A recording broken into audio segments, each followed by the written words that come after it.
disappear. "Maybe he's hurt," said Bess as they walked toward the sound. Whines and barks filled the air as the searchers called again and again, but each time the sounds seemed farther away and definitely were coming from the big meadow. The girls reached the fence. Though they called repeatedly, there was only silence. "Why wouldn't Chief come to us?" Alice asked. The same question had been troubling Nancy, and the answer flashed into her mind. Perhaps there wasn't any dog. Maybe somebody imitated him to get us out of the room. Bess gave a gasp of alarm. "Nancy, your watch. I left it on the dresser." Hoping that they would not be too late, the girls ran back into the room. All sighed in relief that the watch was still on the dresser. "Thank goodness," said Beth. "If it had disappeared, I would never have forgiven myself."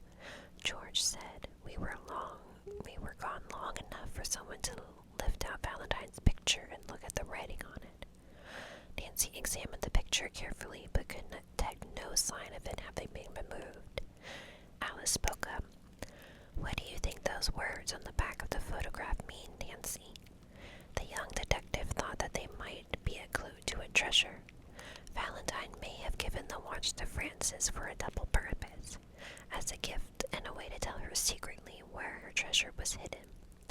"You mean it's in the green bottle?" Bess asked. Nancy shook her head. "More likely the bottle contains directions to it. Let's look over Aunt Beth's bottle collection."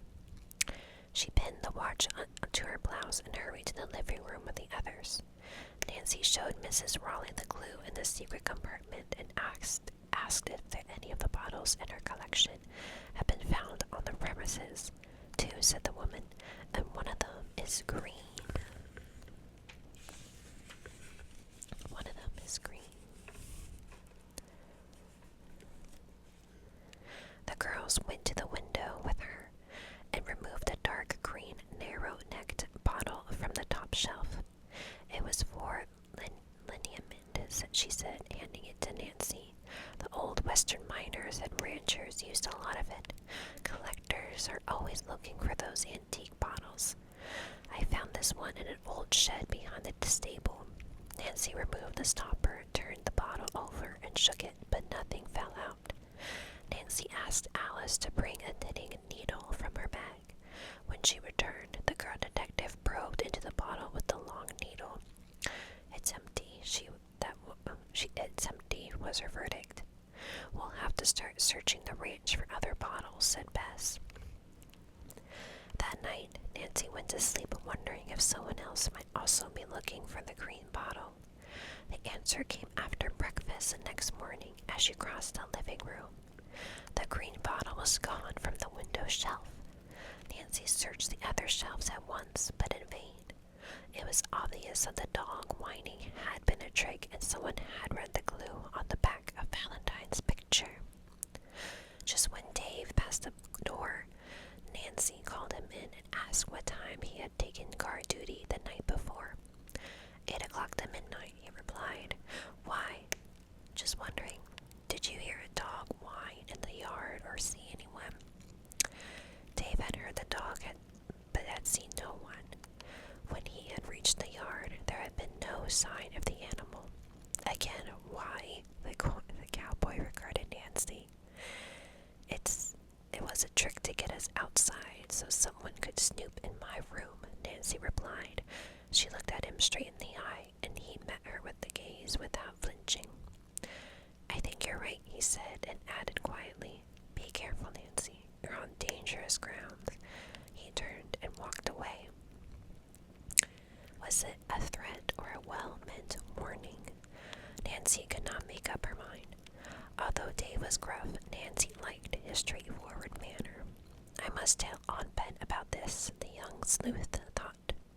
The ranch woman and her nieces were disturbed to hear about the missing bottle, but Mrs. Raleigh commented with a smile, "The thief must have hated himself for his trouble when he found out there was nothing in that bottle."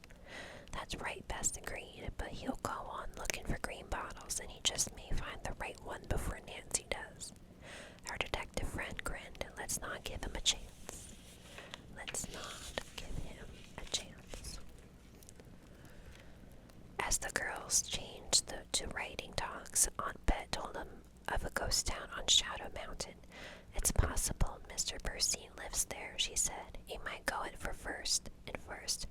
circle around on the way back this to the cabin where you think the dog is." She drew a map, then warned, "Be back by sundown. Mountain trails are treacherous after dark." Nancy took her pocket compass, and the girls picked up the lunch Mrs. Thurman had packed for them. They hurried to the stable. Tex gave them the same horses they had ridden the day before, plus a large roan mare named Choo Choo for Alice. Oh my goodness, Choo Choo. That is like the perfect name for a horse. Oh my goodness. But when the slender girl was astride, she began to giggle. Tex too chuckled. "I don't think I can shorten those stirrups enough for you, Missy. He said we'd better put you on a smaller animal." Bess volunteered to give Alice the horse she was about to mount, and switch was made. "Choo Choo's perfectly good trail animal," Tex said. "The only thing is, she's no river horse." "I remember," said Bess. With Nancy in the lead, the riders cut across the big meadow at the gallop and started up the mountain trail. Nancy followed Aunt Bet's map, and after a long, hot climb, the girls sighted a group of weather-beaten frame buildings clinging to a slope above. As they rode into the street of the ghost town, they were struck by the silence and the bleached look of the sagging buildings. In the front of the dilapidated hotel, they dismounted and tied their horses to an old hitching rail. As they stepped into the port sidewalk, Alice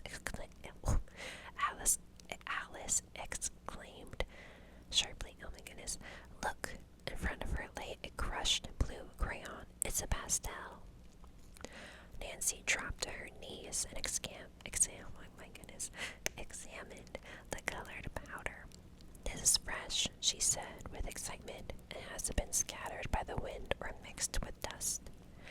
Beyond the vivid splotch, she saw smaller traces of blue and followed them swiftly to the end of the street. Below her, on the rocky mountain slope, she saw two men running. In a moment, they disappeared into a cluster of large boulders. Alice and the others dashed up behind Nancy just too late to see them. The girls watched and men did not reappear. "I just know one of them had been my father," Alice moaned. "He must have dropped the crayon. Oh, Nancy, why do you suppose they ran away? Do you think he's a captive?" "I don't know yet," Nancy replied, "but I mean to find out."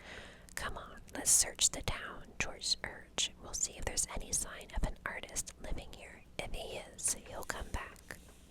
Alice agreed, and the four separated in order to cover the ground more quickly. Nancy picked a tall house perched halfway up the slope. She entered cautiously and found the first floor rooms bare. Gingerly, she climbed the rickety stairs. In the front room, she found only a broken brass bedstead. Casually, she looked out the window. On the ground was the long shadow of a man with a big hat. Apparently, he was standing around the corner of the building. Nancy ran to another window and saw the shadow moving toward the rear. She hurried to the back of the building and looked out onto a steep, rocky slope. Suddenly, among the big boulders on the hillside, she spotted a figure in a black 10-gallon hat. He was climbing upward. Nancy's heart pounded. Was he the man from Tumbleweed?